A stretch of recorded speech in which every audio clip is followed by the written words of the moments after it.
여러분, 이 영상을 보니까 어떤 생각이 듭니까? 이 그레데 섬의 형편이 지금 현재 우리가 살아가고 있는 이 시대와 참 비슷하다 하는 생각 들지 않습니까? 그렇죠? 저도 이 디도서 처음으로 이렇게 깊이 봤는데 정말 오늘 우리의 모습을 그대로 투영해 주는 것 같았어요. 조금 살펴보도록 하겠습니다. 먼저 저자는 당연히 바울이고요. 기록연대, 배경에서 기록연대는 63년에서 67년 사이라고 볼 수 있습니다. 왜냐하면 이 디도스는 디모데전서와 디모데후서 사이에 기록되었기 때문에 이 디모데전서가 63년경이고 디모데후서가 67년경이니까 그 사이에 기록되었다고 볼 수 있는 거죠. 기록 장소는 마게도냐라고 일반적으로 알려지고 있습니다. 물론 어떤 분들은 고린도라고 얘기하기도 하는데, 에베소에서 디모데를 만난 후에 바울은 그레데 섬으로 가서 한동안 사역하고 나서 디도에게 사역을 맡기고 이 섬을 떠났습니다. 이때가 언제냐면 로마에서 감옥살이하고 나서 무죄 방면된 다음에 그때입니다. 그리고 이제 2차 로마 투옥되기 전 그 사이, 보통 우리가 4차 전도 여행이라는 그 시기지요. 그 시기에 일어났던 일입니다. 그런데 율법학자 세나와 아볼로가 그레데에 가는 중이어서 3장 13절입니다. 바울은 디모데에게 편지를 써서 그들 편에 보냈습니다. 바울은 디도에게 자신을 대신해 보낼 사람들을 만나면 니고폴리로 와서 만나자라고 이야기하고 있습니다. 그런데 여기 이 배경적으로 이 그레데 섬에 대해서 좀 살펴볼 필요가 있습니다. 지금 현재 사실 바울이 지금 디도를 그레데 섬에 목회자로 보낸 거잖아요. 그레데 섬은 오늘날 크레타 섬입니다. 크레타 섬은 지금 지중해변에서 세 번째로 큰 섬입니다. 제일 큰 섬은 시칠리아입니다. 시칠리아고 두 번째는 조금 제가 잘 모르는 지명이에요. 세 번째가 바로 이 크레타 섬인데, 길이가 250km, 폭이 48km로 제주도의 약 3배 정도 된다고 보면 되겠습니다. 그런데 앞에서 나온 것처럼 1세기경 이 편지가 쓰였던 그 당시에 사람들은 이 그레데 섬을 아주 거짓말쟁이들이 모여 있는 곳이라고 이야기하고 있지요. 그만큼 타락했다라는 것입니다. 하여튼 그레데 그러면 거짓말쟁이들 이렇게 탁 떠오르는 거니까요. 요새는 우리나라 사람들 얘기하면 거짓말쟁이는 안 떠오르죠, 그지요? 사실 사기꾼들이 있긴 하지만 그럼에도 불구하고 지금 전 세계적으로 우리 대한민국 사람들 얘기할 때 아주 높은 도덕적 수준, 또 정직한 사람들로 알려져 있습니다. 유튜브 같은 걸 보게 되면 굉장히 그런 얘기가 많이 나와요. 근데 내한 선교사들이 처음에 우리나라 왔었을 때 어떻게 평했겠어요? 말하는 것마다 거짓말이라는 거예요. 그리고 도둑놈들 세상이고, 양반이든 상민이든 전부 도둑들이라는 거예요. 그 당시는 그렇게 얘기했어요. 그러니까 기독교가 수용되고 난 다음에 이런 정직하고 또 성실한 이런 문화가 굉장히 우리 사회를 변화시켰다고 볼 수 있습니다. 실제로. 왜냐하면 유교적 가치관이라는 것은 그게 입신양명이거든요, 결국. 또 자기 가문이 잘 돼야 되는 거기 때문에 거기는 여러 가지 심각한 문제들이 많이 생기는 거고, 불교도 마찬가지 아닙니까? 불교가 결국 기복신앙을 했기 때문에 결국에는 자기만 잘 되면 되는 거예요. 근데 거기에 기독교가 들어와서 하나님의 자녀로서 거룩한 도덕성을 가지고 또 남을 위해 살아가는 그런 이 진리를 전하면서 사실은 이 땅이 그렇게 변화되었다고 볼 수 있습니다. 그런데 이 베드로가 오순절날 예루살렘에서 설교했을 때 그레데 섬에서 온 유대인들도 예수님을 믿었고 그레데 섬에 가서 복음을 전했을 가능성이 높습니다. 바울이 로마로 가는 중에 1차 투 될 때 로마로 가는 중에 그레데 섬에 잠깐 머물렀지요. 27장 7절 사도행전에 보게 되면 나옵니다만은, 그때는 체류기간이 너무 짧았기 때문에 활발한 사역은 하지 못했을 거라고 여겨집니다. 그렇기 때문에 로마 감옥에서 1차 투옥 상태에서 이제 무죄 방면되고 난 다음에 바로 그레데 섬에 가서 복음을 전할 기회를 가졌던 것으로 보입니다. 수신이는 당연히 디도겠지요. 디도는 바울이 전도한 사람이고 할례받지 않은 헬라 사람입니다. 좀 대비되는 사람이 있지요. 바로 디모데입니다. 디모데는 할례를 받았습니다마는 디도에게는 할례를 행하지 않게 했습니다. 그래서 예루살렘에서 이방인과 율법으로부터 자유에 관한 문제가 이렇게 대두됐을 때 그 문제의 본보기로 디도가 사실은 활용되었다고 볼 수 있습니다.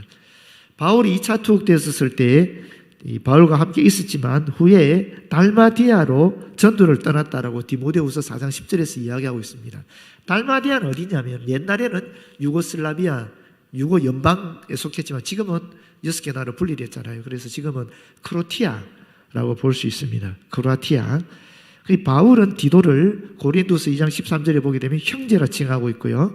고린도서 8장 23절에는 동료 또는 동력자라고 이야기하고 있고 또 1장 4절에 보게 되면 아들로 부릅니다.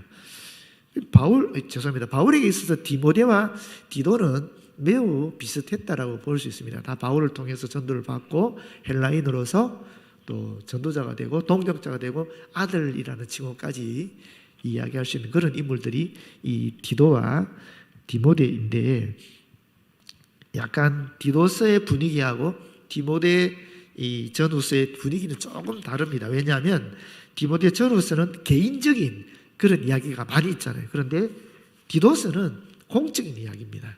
교회에 대한 공적인 이야기들이 있습니다. 그래서 조금 디모데가 더 친밀하게 느껴지는 디도와 디모데를 비교하면 바울에게는 디모데가 좀 더 친밀하게 느껴진다라고 볼 수 있겠습니다. 세 번째 이 주제는 뭐냐? 행동 지침입니다. 무슨 행동 지침이냐? 교회 안에서 여러 그룹들이 바르게 처신하도록 가르치는 그런 지침서이다. 디모데전서는 지도자 지침서라고 그랬고요. 또 디모데후서는 영적 전투의 지침서라고 그랬는데 사실 이 행동 지침이라는 것은 어떻게 보면은 성도들의 신앙생활 지침서라고도 봐도 크게 문제는 없을 것 같습니다. 네 번째, 디도서에 나타난 예수 그리스도는 그리스도의 신성과 구속의 역사가 아름답게 묘사되어 있는 그런 분으로 되어 있습니다. 자, 다섯 번째 특징인데요. 이 디도서는 디모데전서와 유사합니다. 어떤 학자들은 디모데전서를 요약하면 디도서가 된다 이렇게 얘기할 정도로 아주 유사합니다.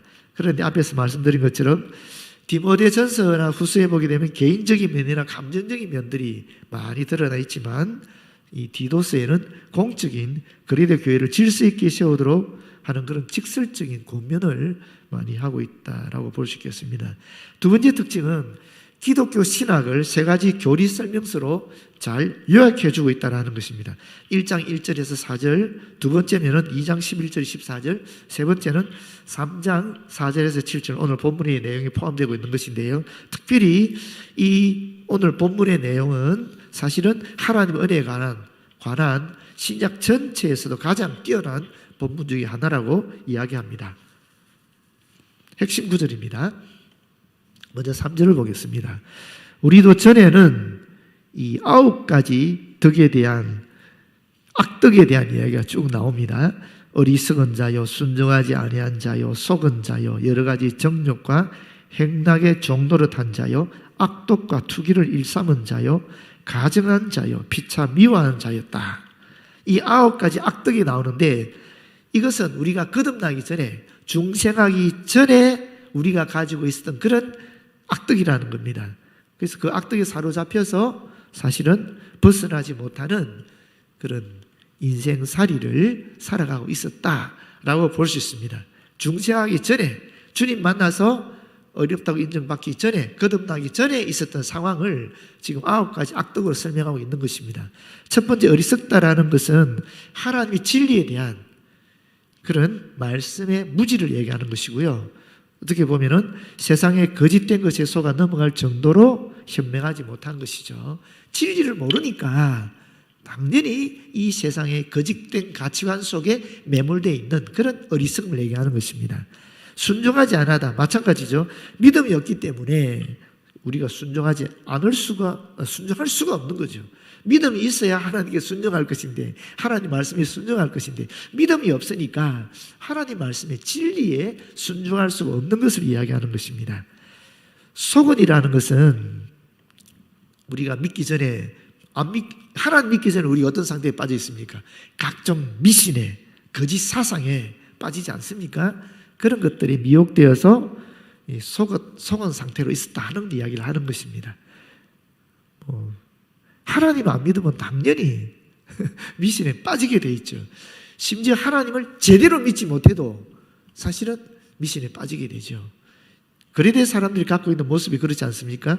하나님을 받아들이면서도 자기들이 원래 가지고 있던 제우스 신의 모습을 붙이고 있잖아요. 하나님의 이미지 속에. 그런 모습 우리도 지금 많이 볼 수 있지 않습니까? 하여튼 그런 것입니다.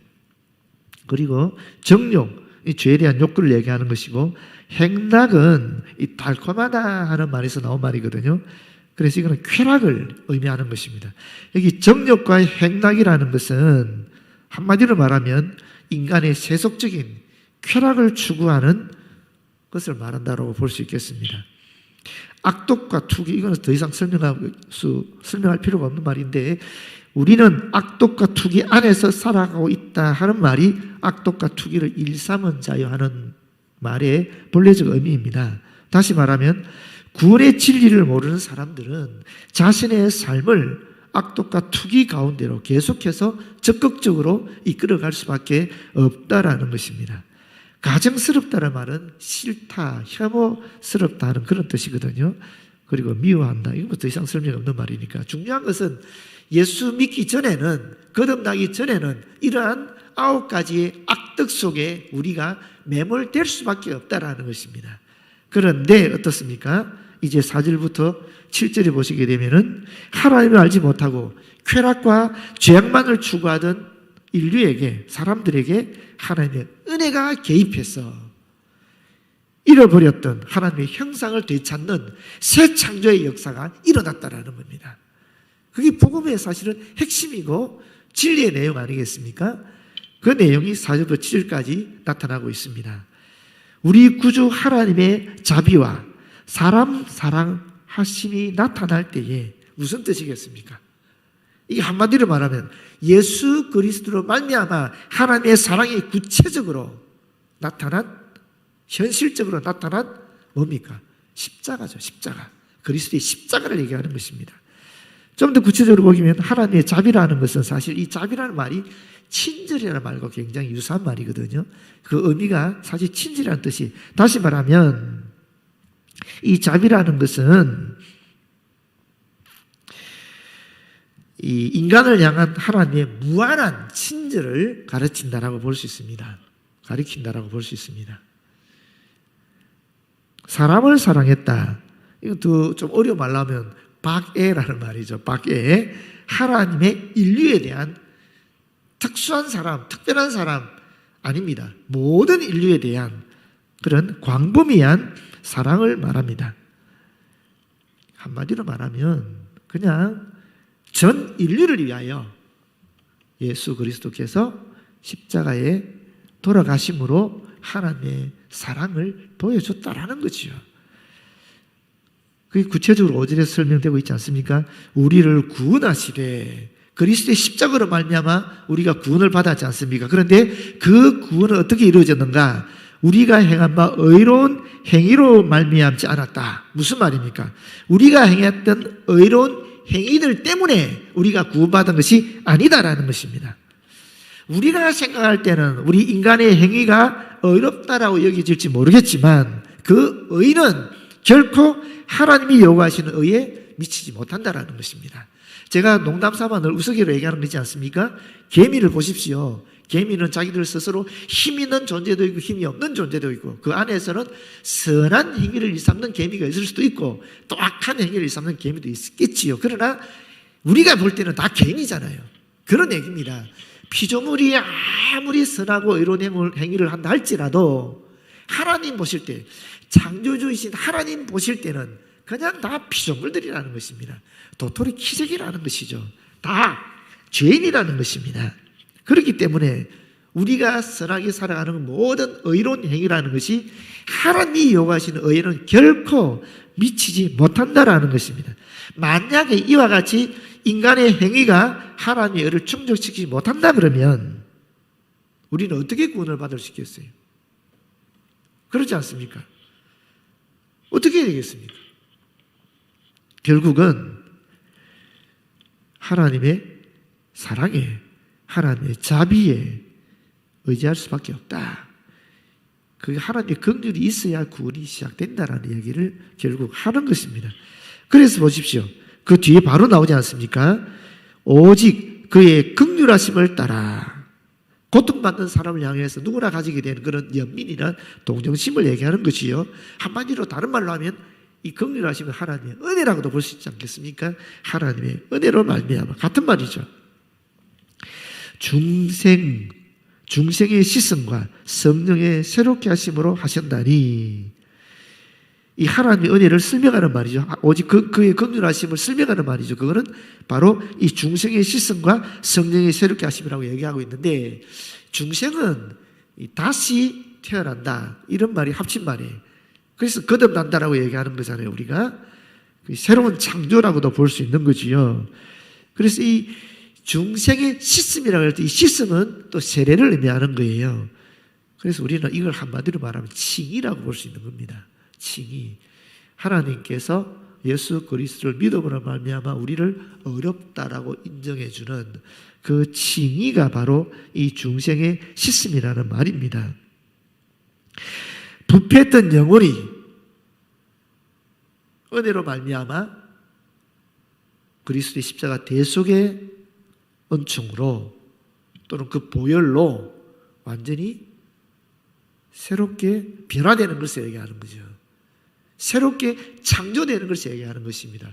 부패했던 하나님의 형상이 다시 회복되는 것을 얘기하는 것입니다. 이 중생이라는 것은. 그래서 우리가 중생을 단순히 이 거듭난다 또는 새롭게 태어난다라고 얘기하기보다는 더 정확하게 얘기하면 새롭게 창조된다는 말과 사실은 같은 말입니다. 우리가 새롭게 그리스도로 말미암아 성령 안에서 창조되는 것입니다. 재창조를 얘기하는 것입니다. 전혀 다른 존재가 되는 것이죠. 그래서 고린도후서 5장 17절에 보게 되면 새로운 뭐라 그럽니까? 피조물이라 그러는 거예요.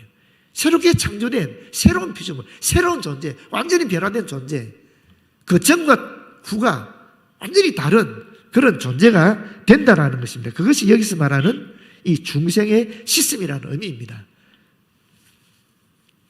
그게 칭이라는 것이죠. 그러면 성령의 새롭게 하심은 뭐겠습니까? 이것은 낡은 것을 벗어버리고 질적으로 새롭게 변화되는 것을 말하는 것인데, 성화를 얘기하는 것입니다. 이제 거룩하신 하나님을 향하여 옛사람은 죽고 새로운 모습으로 살아가는 것, 이게 바로 성령의 새롭게 하심입니다. 그런데 여기 보십시오, 여러분. 성령의 새롭게 하심이든 중생의 씻음이든 둘 다 똑같은 얘기를 하고 있어요. 중생의 씻음을 얘기할 때 하나님의 긍휼하심이라고 얘기하지 않았습니까? 오직 하나님의 긍휼하심을 따라. 그리고 여기 성령의 새롭게 하심을 얘기할 때 뭐라 그랬습니까? 또 성령의 새롭게 하심으로. 성령의 새롭게 하심으로. 그러니까 다시 말하면 칭의도 성화도 다 하나님의 은혜로, 다시 말하면 성령으로 가능하다는 것입니다. 우리가 보통 착각하기 쉬운 게 있는데, 우리가 예수 믿고 거듭나는, 어렵다고 인정을 받는 칭의 사건은 성령으로 말미암아 일어난다는 걸 다 인정합니다. 문제는 성화는 성령의 역사로 가능하다라고 인정하지 않는 사람들이 많다라는 거예요. 칭의는 성령의 역사로 가능하지만 성화는 우리들 스스로 해야 된다 라고 착각하는 경우가 많이 있다라는 거예요. 그렇지 않은 것을 얘기하는 것입니다. 우리가 이 땅에서 칭의가 되어서 어렵다 인정을 받고 이 땅에서 그리스도 뒤를 쫓아서 그리스도처럼 되기 위해 살아가는 이 성화의 삶조차도 사실은 내 지혜나 내 의지나 내 능력으로 되는 것이 아니라는 거예요. 성령의 도우심으로 된다는 거예요. 성령의 주시는 지혜와 능력과 영감으로 된다는 이야기를 분명히 얘기하고 있는 것입니다. 그래서 우리가 철저하게 우리는 하나님의 은혜로, 성령의 도우심으로 칭의의 삶도 살아가는 것이고 성화의 삶도 살아가는 것이다 라고 볼 수 있습니다. 6절은 우리 구주 예수 그리스도로 말미암아 우리에게 그 성령을 풍성히 부어주셨다. 예수 그리스도께서 이 땅에서 구속의 사역을 완성하셨습니다. 사역을 완성하셨다는 것입니다. 그 다음에 이 사역이 개인적으로 우리 한 사람 한 사람에게 임해야 되는데, 그건 누가 하는가? 성령께서 하시는 사역이라는 거예요. 예수께서 이 땅에서 구속사역을 완성하셔야 그 다음에 성령께서 내려오셔서 그 사역을 각 개인에게 적응시킨다라는 거죠. 그래서 이 말씀은 예수 그리스도가 부활해서 하늘로 승천함으로 말미암아 성령께서 오셨다. 다시 말하면 그리스도의 사역이 완전히 수행됨으로 말미암아 성령이 부어진 것이다 하는 이야기를 하고 있는 것입니다. 근데 부어주셨는데 풍성히 차고 넘치도록 부어주셨다는 것입니다. 언제 이런 일이 일어났습니까? 오순절 성령 강림 사건 때 일어났다는 것이죠. 그전에는 어땠습니까? 구약시대는 특별한 사람들에게 특별한 상황 속에서 이 성령이 임하셨지만 이제 신약시대는 예수께서 구속사역을 완성하시고 올라가심으로 말미암아 성령께서 오셔서 누구도 핑계하지 못하도록 차고 넘칠 만큼 풍성하게 부어주셨다는 거예요. 우리로 그의 은혜를 힘입어 의롭다 하심을 얻어 영생의 소망을 따라 이제 뭐가 되었습니까? 상속자가 되게 하심이라. 하나님께서 우리에게 성령을 부어주사 칭의와 성화라는 이 구원의 단계를 거쳐 구원을 얻게 하신 목적은 무엇인가? 바로 하나님이 기업을 잇는 그런 상속자로 만들고자 하셨다라는 것입니다. 우리를 구원하신 목적은 하나님이 기업을 우리에게 주시기 위해서. 그 기업은 하늘나라일 수 있죠, 그죠? 하늘나라 아니겠습니까? 그 하늘나라는 당연히 죽어서 가는 곳이면서 동시에 이 땅에서 하나님 우리에게 허락하신 여러 기업들이 있는 것이죠. 그게 바로 하나님 우리에게 주신 기업이라는 것입니다. 그것을 위해서 우리를 구원해 주셨다라고 볼 수 있다는 것입니다. 그리고 8절에 이 말이 미쁘도다. 이 말 3절에서부터 7절까지 이 교훈, 이 가르침은 믿을 만하다. 원하건대 너는 이 여러 것에 대해 굳세게 말해라. 디도에게 지금 뭐라고 얘기하느냐? 너 먼저 확신을 가지고 주장하라는 것입니다. 구원의 말씀에 대한 확신을 네가 먼저 가지고 계속해서 담대하게 확신 있게 증언해라 하는 말입니다. 이는 하나님을 믿는 자들 하여금 조심하여 선한 일을 힘쓰게 하려 함이라. 조심하다는 말은 깊이 생각하다는 뜻입니다. 진리의 말씀을 깊이 묵상하는 가운데 말씀으로 자신을 돌아보게 되면 어떻게 됩니까? 하나님의 은혜를 절감하게 되고 자신이 죄 가운데서 구원받은 자라는 확신이 있게 되지 않겠습니까? 그렇게 되면 어떻게 됩니까? 그 이후에는 자연스럽게 선한 삶과 하나님의 영광을 위한 그런 삶을 추구하게 돼 있다는 것입니다. 다시 말하면 선한 일을 하는 것이 구원을 얻기 위한 것이 아니라 구원을 얻은 사람이 감사해서 은혜에 감격해서 선한 일을 자연스럽게 하게 되어 있다 하는 이야기를 지금 하고 있는 것입니다. 그런데 9절에 보십시오. 그러나 어리석은 변론과, 이 어리석은 것은 3절에 말한 어리석은 것과 다른 뜻입니다. 쓸데없고 무익한 일에 창념하는 행동으로 드러나는 그런 어리석음을 얘기하는 것입니다.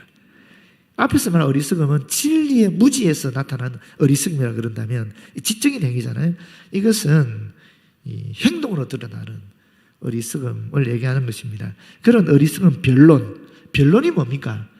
사실이나 진리에 근거하지 않고 단지 자신의 주장을 합리화시키기 위해서 소모하는 그런 말싸움을 얘기하는 것입니다. 이게 변론이라는 거예요. 이런 어리석은 변론, 팩트에 근거하지 아닌 자기 주장을 합리화시키기 위한 그런 소모적인 말싸움은 하지 말라라고 얘기하고 있는 것입니다. 족보 이야기, 이것도 재미있는 말입니다. 족보 이야기라는 것은 가계의 기록이라는 뜻이거든요. 대부분의 그 당시 유대인들은 구약이나 기타 다른 것에서 출발해서 각가지 이상한 그런 신화들을 만들어내고 자신들 나름대로의 그런 신앙 전통을 확립하였습니다. 그러면서 자기들이 신앙을 정당화했거든요. 이 얘기를 하는 겁니다. 족보 이야기라는 것이. 제가 이 이야기를 읽으니까 탁 떠오르는 생각이 하나 있었어요. 기억이 하나 있었어요. 재미있는 얘기입니다. 저희 어머니가 처녀 때부터 그 교회에서 피아노 반주를 하셨어요. 근데 저희 어머니가 학교 선생님이었고 음악 선생님이기 때문에 피아노 반주를 하게 되니까 그때 처음으로 찬양대 가운, 성가대 가운이 보급이 된 거예요. 우리가 찬양대 가운이 입게 되면 동그란 부분이 있고 이렇게 길쭉한 부분이 있잖아요. 후드를 할 때. 그 우리 어머니 음악 선생이니까 그 성가대 대원들이 우리 어머니한테 물어본 거예요. 이게 이 후드가 이렇게 내려오는 게 맞습니까? 아니면 동그란 부분이 앞에 오는 게 맞습니까? 이렇게 물어본 거예요. 그래서 우리 어머니가 그때는 잘 몰라서 이렇게 내려오는 게 맞습니다라고 얘기한 거예요. 그래서 그다음부터 제가 자란 그 교회는 다 성가대 가운을 이렇게 후드를 했어요. 그리고 저희 어머니가 결혼하고 그 교회를 떠났다가 한 10년인가 지나서 거기를 다시 왔어요. 그래서 그 예배를 드리게 됐는데 그때 이제 우리 어머니 이미 알은 거죠. 성가대 가운이 이게 앞으로 와야 된다는 거를 이게 아니라. 그래서 얘기했대요. 그때 또 반주를 하셨으니까 성가대 가운은 이런 게 아니고 이걸 후드를 동그란 부분이 앞으로 와야 됩니다 라고 얘기하니까 그 성가대 대원이 뭐라 그러냐면은 다른 교회는 그렇게 할지 몰라도 우리 교회는 이것이 전통입니다. 아니 그 전통을 만드는 사람이 누구냐면 저희 어머니였다니까요. 이게 전통입니다, 여러분. 전통이라는 것이 아주 좋은 것도 있지만은 이상한 것도 있어요. 그리고 전통은 지금부터 만들 수도 있는 거예요. 사실은 그렇지 않습니까? 그래서 우리가 잘못된 전통은 사실은 고쳐야 되는 것이고 또 좋은 전통은 지금부터도 만들어 나갈 수 있는 거예요. 그런데 이 가게 이야기들, 족보 이야기들 이게 다 이런 것들이에요. 사실은 그 자기들은 전통이라고 얘기하는 겁니다. 그 뒤에도 나오잖아요. 분쟁과 율법에 대한 다툼. 율법이 전통의 전형적인 면이거든요. 이런 다툼들은 피해라라는 것입니다. 왜냐하면 이런 것들은 무익하다라는 것입니다. 왜 그렇습니까? 옛 계명은 이미 지나가 버렸거든요. 특히 의식법에 대한 것, 예수의 십자가에 돌아가심으로 말미암아 그런 성전에서 있었던 그런 제사 지내가는 의식법들은 다 폐기돼 버린 거예요. 그럼에도 불구하고 그리스도 이후에도 계속적으로 이런 전통과 이런 옛 계명을 지키게 된다면은 그거는 무의미하다라는 것입니다. 헛된 것이다라는 말은 전혀 실속이 없는 것이다. 스스로 망령된 것이다. 이런 뜻을 갖고 있습니다. 그래서 이단에 대한 얘기도 합니다. 이 이단이라는 것이 뭐냐면 교회가 지키고 있는 그런 진리를 저버리고 자기 자신이 고안한 그런 거짓된 진리를 택하는 무리를 이단이라고 그랬거든요. 1세기 당시에는 이런 이단이 어떤 것을 주장했느냐 하면 그때는 그리스도의 부활을 부인했습니다. 또는 예수께서 그리스도이심을 부인하기도 했습니다. 그런데 당시 그레데 섬에 있었던 이단들은 어떤 이단들이냐면 유대주의자들이나 영지주의자들이었습니다. 시대마다 이단의 모습은 다르게 나타나지만 공통점이 있어요. 그게 뭡니까? 그거는 교회가 지키고 있는 진리를 저버리고 자기 자신이 고안한 거짓된 진리를 따르는 그런 무리들이라는 것입니다. 이런 이단에 대해서는 어떻게 얘기합니까? 이단에 속한 사람을 한두 번 훈계한 후에 그들의 영혼을 긍휼히 여기는 마음으로 돌이킬 수 있도록 바른 진리의 교훈을 가르치고 권면할 필요는 있습니다만은 한두 번 권면한 후에 그 다음에 어떻게 하라고요? 멀리하라라고 얘기하고 있습니다. 이 멀리하라는 말은 그들이 그렇게 권면했음에도 불구하고 비진리에서 돌이키지 않는다면은 멀리하고 피하라라는 것입니다. 괜히 계속 그렇게 그들을 설득시키기 위해서 애쓰지 말라라는 것입니다. 이러한 사람은 내가 아는 바와 같이 부패하여, 이 부패하다는 말 악화되는 거죠. 뭐 나쁜 쪽으로 변화되어 버리는 거죠. 스스로 정죄한 자로서 죄를 짓느니라. 스스로 죄를 짓고 진리에 쓰다는 것을 알면서도 의도적으로 죄를 짓는 상태에서 벗어나지 않고 도리어 이를 즐기는 그런 모습을 보여주고 있기 때문에 멀리해라 이렇게 이야기하고 있는 것입니다. 여러분, 결론적으로 이런 말씀을 드리고 싶습니다. 사실 디도스는 작지만 결정적인 영향을 미치는 그런 삶의 비전을 제시하고 있습니다. 그런데 그 삶은 영원한 차이를 만드는 그런 삶이 됩니다. 무엇입니까? 예수 그리스도입니다. 예수 그리스도를 받아들이냐 받아들이지 않는 그 차이가 정말 아무것도 아닌 것 같고 사소한 차이 같은데 이것이 영원한 삶의 차이를 가져오게 된다라는 이야기입니다. 오늘 우리는 방송도 믿을 수 없습니다. 신문도 믿을 수 없습니다. 사실 방송이나 신문이라는 것은 팩트를 전달해야 되는 거지 않습니까? 근데 팩트를 전달하는 그 언론조차도 지금 믿을 수 없는 그런 시대를 우리가 살아가고 있다는 것입니다. 도대체 우리가 믿을 수 있는 게 어디 있습니까? 솔직히 하나님 외에는 믿을 수가 없는 시대를 우리가 살아가고 있는 것입니다. 특히나 이 바울이 권면하는 것처럼, 디도에 권면하는 것처럼 이런 시대일수록 그리스도인이 어떻게 살아야 되는 겁니까? 사실은 그리스도의 빛과 또 향기를 드러내야 되거든요. 세상 사람들과 다른 그런 이 도덕성이 드러나야 되는데 오히려 지금은 너무나 부정적인 면만 드러나고 있으니까요. 그게 참 안타까운 일이죠. 그럼에도 불구하고 우리는 어떻게 해야 됩니까? 우리 나름이라도 남들이 뭐라든 상관이 없이 그리스도 붙잡고 차별적인 그런 삶을 주님 안에서 살아가야 된다라는 이야기를 하고 있는 것입니다. 그렇게 될 때에 사실은 하나님의 영광이 다시 우리 교회에서 또 세상으로 드러나게 될 줄로 믿습니다. 남들이 뭐라든 신경 쓰지 마시고 우리가 해야 할 길을 그리스도 붙잡고 성령의 도우심으로 칭의와 성화의 삶을 살아가는 저와 여러분 되었으면 참 좋겠습니다. 기도하겠습니다. 아버지 하나님, 고맙고 감사합니다. 성령의 은총으로 말미암아, 성령님의 도우심으로 말미암아 우리 주 예수 그리스도를 받아들이게 하시고 우리의 구세주로 고백하게 하여 주시고 그리스도와 더불어 살아가게 하시니 고맙고 감사합니다. 주님, 세상은 뭐라든 남들은 어떻게 살아가든 우리는 주님만 바라보고 주님 원하시는 그 뜻을 쫓아 그저 한 걸음 한 걸음 순종하며 내디딜 수 있도록 인도하여 주시옵소서. 예수님 이름으로 기도드립니다. 아멘.